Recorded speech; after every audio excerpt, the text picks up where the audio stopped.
Thom is the author of the book Power, Prosperity and Planet, Climate and Energy Policy for All. He played a key role in securing the Paris Agreement on climate change in 2015, including helping to establish the High Ambition Coalition of Progressive Nations. He has also worked as Chief of Staff to the former Prime Minister Kevin Rudd when he was Ambassador for Australia in Washington, and forged a back channel for the US-China climate talks during his time at Asia Society in New York. Thom studied diplomacy as a Rhodes Scholar at Oxford University, and thanks to solar power, grew up off the grid in regional Victoria.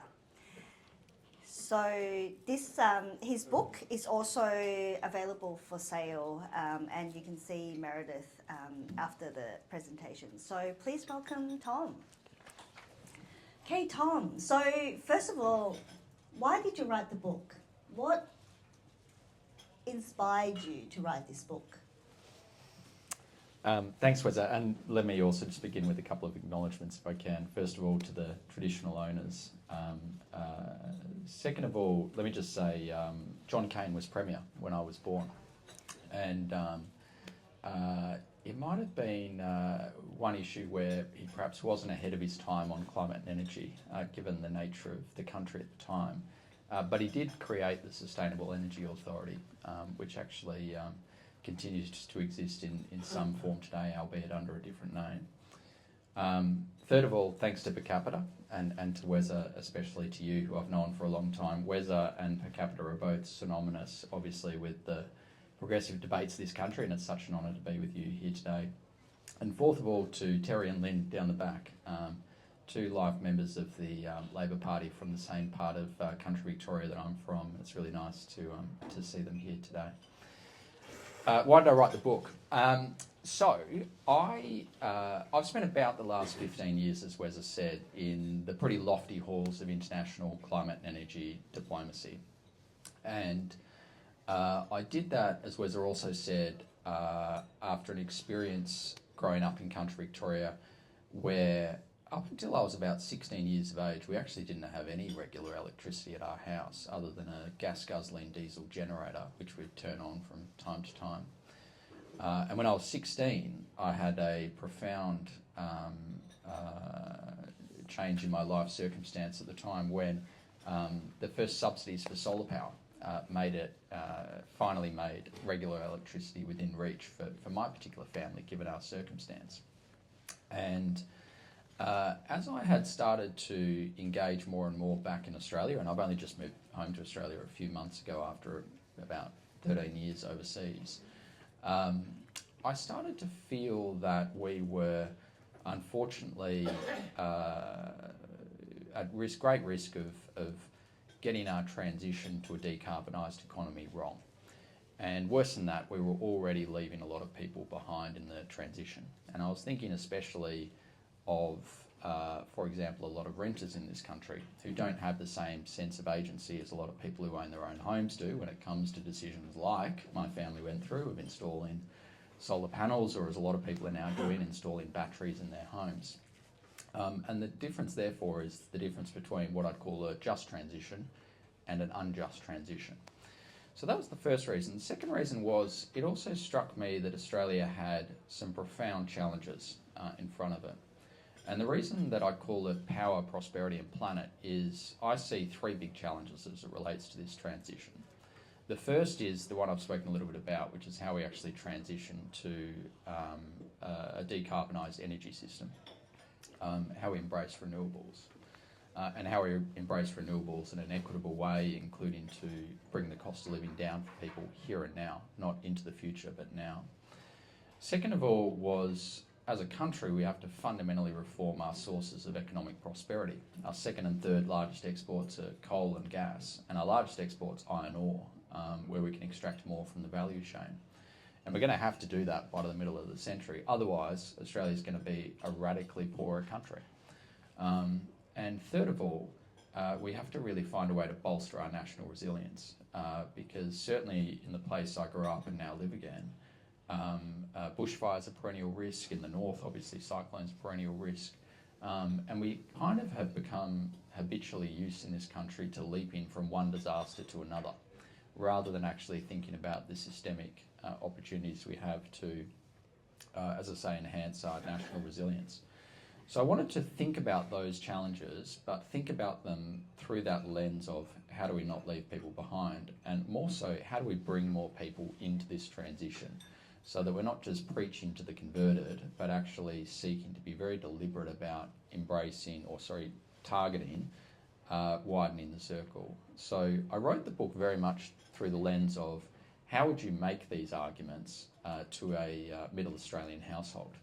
And more than that, how would you design policies, specific policies? There's not just some nice prose and poetry in the book, but how would you design specific policies that actually give life to that make it a real transition here and now for every Australian, not just some Australians? Yeah, thank you for that. So I've worked in the climate sector for a little bit as well. And what I found was that working in the climate sector in Australia, we don't always understand what's going on around the world. So what do you think are the state of affairs in power policies, both in Australia and abroad, and what the conversations are like? Yeah, it's such an interesting question. I think, if you're a passive reader of a lot of Australian media, you probably wouldn't get a good sense of the depth and breadth of action that's taking place around the world. And that's one of the reasons, by the way, that I think it's a massive missed opportunity that Australia isn't actually physically hosting this year's UN climate negotiations, because I think it would have allowed us to actually showcase a lot of that action around the world. The broader point, though, is the world is going through a massive transition right now. And it's accelerating at a pace of knots that few of us actually necessarily thought was going to be the case. So, for example, I think often of one of the seminal experiences I had, which was working on the Paris Agreement in 2015. And when that agreement was forged, every country in the world signed up to it. It was still largely a long-term bet on the economics. If you were taking a short-term decision, it wouldn't necessarily pay off immediately. In the last 10 years, that's changed. In almost every scenario now, it makes more economic sense to take the climate-friendly path than not. And I think Australia is at risk sometimes of falling into the parochial hole of where 1% of emissions, what could we possibly do? China's building a coal-fired power station every week, so therefore we shouldn't even bother. Whereas the great reality is, if we don't embrace this transition as a country, not just parts of our country, but as a country, we will be left behind. And we'll be left behind for the macro point I made earlier, which is irrespective of our national ideological disposition towards renewables or green commodities and green exports, that is really the only game in town, as I see it, for our future economic prosperity. We are not, as a country, gearing up to be a massive services economy. We're not gearing up to make a whole lot more money like we used to, and even more from foreign students, for example, speaking Graduate House. The best bet is actually the green bet for this country. And I think a lot about, in 1964, for people that know their history, and anyone in Graduate House for Wednesday lunch will know this, but in 1964, Donald Horne wrote The Lucky Country about Australia. Now, anyone that knows that well will know that he was actually being ironic. He was saying that Australia is lucky despite the quality of its political leadership, and it's lucky because it's got a bounty of minerals beneath its feet. It's a long way from global hotspots and all the rest of it. The point I'm making is that this time around we can't rely on luck. We've got to be very, very deliberative about how we make this transition, because luck alone will actually leave us to miss out on the opportunities that will come. And you made a really good point there, because I think there are still people who think that there's a trade-off between economic growth and emission reduction. I think there are still people out there who think that way. So do you think that trade-off still exists? Because you sort of mentioned that the only way forward is really to transition, basically. So do you think that trade-off is as strong, or does it still exist? I don't think there is a trade-off. Where I think it's a challenge for policymakers, particularly in this country, is that through our policy design, we too often fall into the trap, I think, of establishing programs and initiatives that make sense for people in a few years or over a few years, or require, in fact, that you are able to have a bit of upfront capital yourself to be able to invest in that transition. So, give you a classic example: Cheaper Home Batteries program at the moment. 400,000 Australian households have installed a battery in the last 12 months. Incredible program, absolutely incredible program. About a quarter of them, by the way, have installed solar panels for the first time, or have upgraded their solar panels because they've bought such a bloody big battery that the solar panels can't in any way give life to it. But the point is, besides the fact I made earlier that a lot of renters are missing out, is that relies on you being able to afford the 70% that you're not getting rebated from the government. And as a result, we are therefore making it still a relatively medium-term play for most families. And this is why I think we've got to be very, very deliberate about our approach to make sure that the economics stacks up for people immediately when it comes to their decision making. My view is, I think that policy in this space should not be targeted through necessarily preaching to people the value of action. It shouldn't be about saying to people this will pay off in a few years' time. It should be about being able to demonstrate right now this is the better economic choice for you, and allowing that agency to drive a lot of decision making, irrespective of whether people think, the world is round, or whether the world is flat, whether Chinese, whether renewables are a vast Chinese conspiracy or whether they're not. And I think that over time, what that means is actually people in this country start to see climate and economics as two sides of the same coin.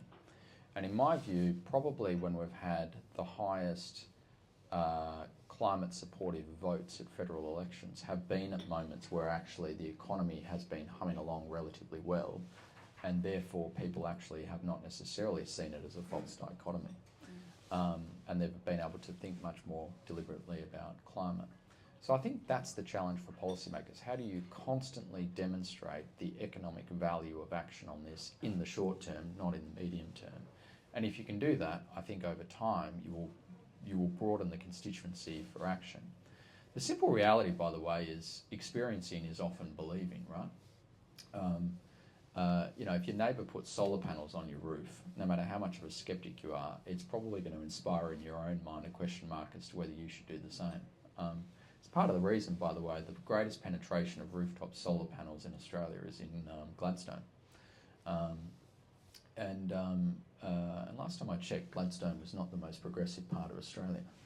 So experiencing really is believing, and the more people we can bring into this fight through the economic lens rather than through the moralising climate lens will help. And you also talk a little bit about actually bringing the majority of the population along with us. So in terms of political narrative, it is about winning the political centre. So in terms of that, why do you think climate advocates haven't been able to do that? And what do you think they need to do? Yeah, it's such a great question. I quote Naomi Klein in the book, who said that if you pit end of the world struggles against end of the month will always win. The point being end of the month being cost of living versus end of the planet. I think the great challenge as I see it, and look, I'm criminal number one when it comes to this, is too often people like me start conversations on this stuff by starting with the Paris Agreement, or net zero, or there's an international legal mandate that we've got to do this. None of that makes sense to most people, right? Particularly the political centre, as you put it. Instead, my point is, we've got to be ferocious about actually starting with the economics, but we don't start with the macro, start with the micro. Start with what makes sense for them in their end of the month budget, rather than actually, over the long term or country's future, etc. And I think that what that does is, over time, it will help diminish the capacity for the climate wars in this country to continue. I have basically existed as a voter in this country. The first election I voted in was 2007. I have basically existed as a voter in this country against the backdrop of the climate and energy wars. And there's no real sign, by the way, that they're diminishing even to this day. If you read the pronouncements of the coalition and One Nation. But the point is that actually the more people that necessarily start to experience the benefits of this transition and are included in the benefits of this transition, then I think it will ameliorate the capacity for those debates to take hold. So my point is, you've got to be absolutely ferocious about that in how you frame it to what I would call middle Australia, or as you say, the political centre. I think the other thing, by the way, is you've got to acknowledge what you're up against. And the forces up against the climate and energy community in this country are ferocious, as they are often against progressives generally. And I talk a little bit in the book about misinformation and disinformation. And I think the problem for the progressives writ large, if I can say so, to probably a bunch of progressives, if you're all coming to a John Cain lunch, is too often we have an intellectual seminar before we respond to something, whereas sometimes with misinformation and disinformation, you've just got to absolutely cauterise the wound immediately, and you've got to push back, say it's wrong. The intellectual seminar can come, but you don't need to have an intellectual seminar to call out a lot of stuff these days. And we've got to be able to fight fire with fire. And I think too often in the climate movement, we don't do that. And by the time we finally get to being able to respond to something, whether it be misnomers about blackouts in South Australia or whatever it is, it's already penetrated the cerebral cortex of a lot of Australians. And it's much harder to change, at least minds, maybe not hearts at that point. Well, talking about rhetoric and misinformation, let's get that out of the way. Should we consider nuclear? Nuclear policy? Yeah. Well, the simple answer is no. I thought so. The slightly longer answer is we just don't need to. We are unlike a lot of other countries in the world, and you asked about the kind of global equivalency earlier. But we are unlike other countries because we are so blessed with wind and solar. And if you can find a way to back up renewables with storage, as we're doing, that is the cheapest form of energy that we can produce in this country. As AEMO, I think, has now shown for 8 reports in a row.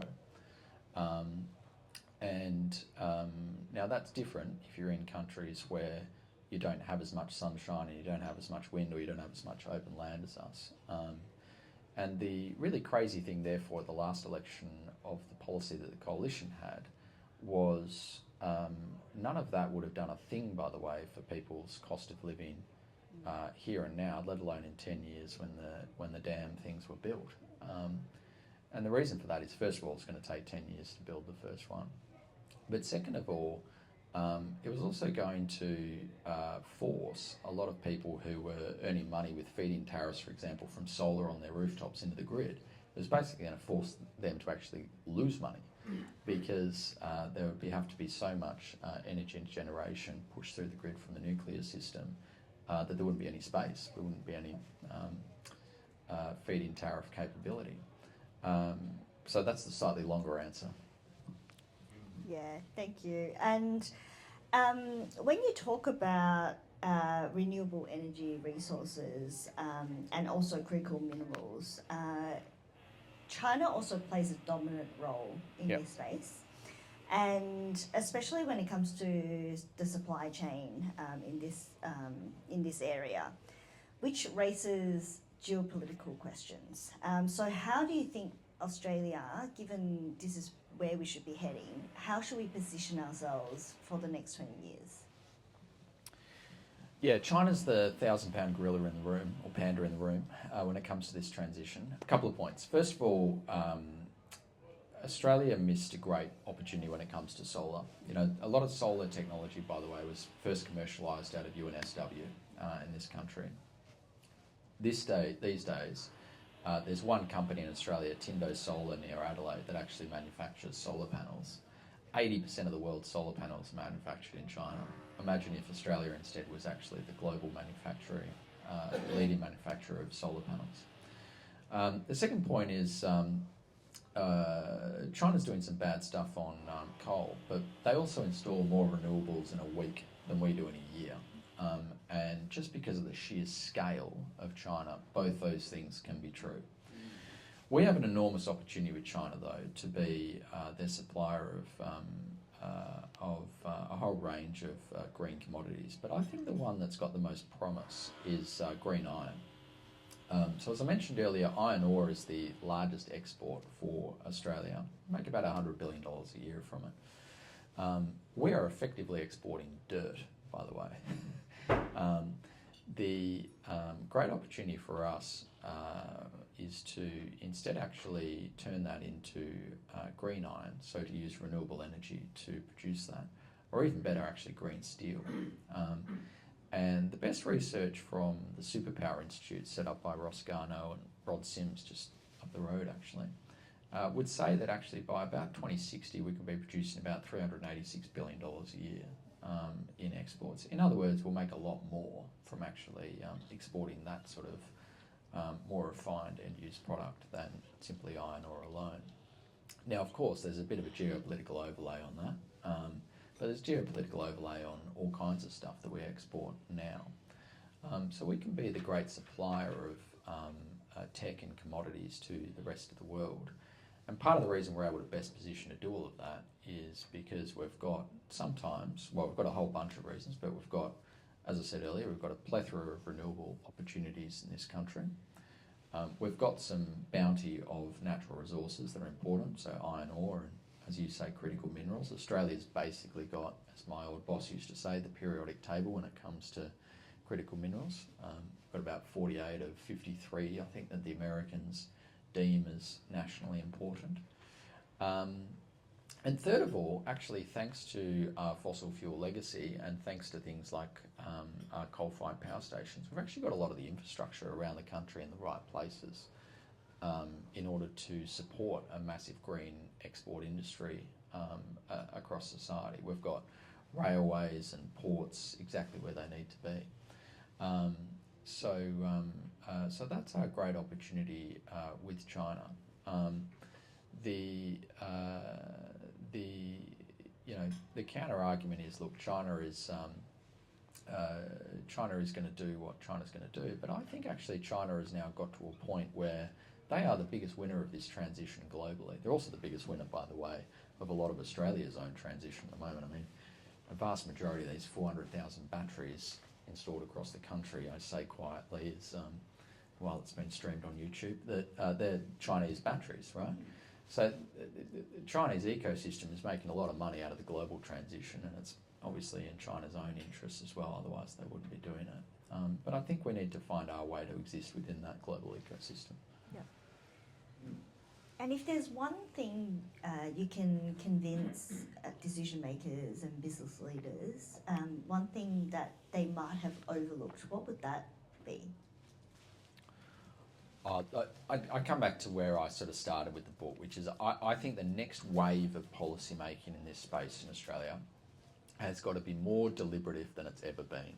You know, we've kind of gone through a phase now where sort of, you know, frankly, anything has worked, right? And we've kind of been grateful for anything when it comes to progress on climate and renewable energy.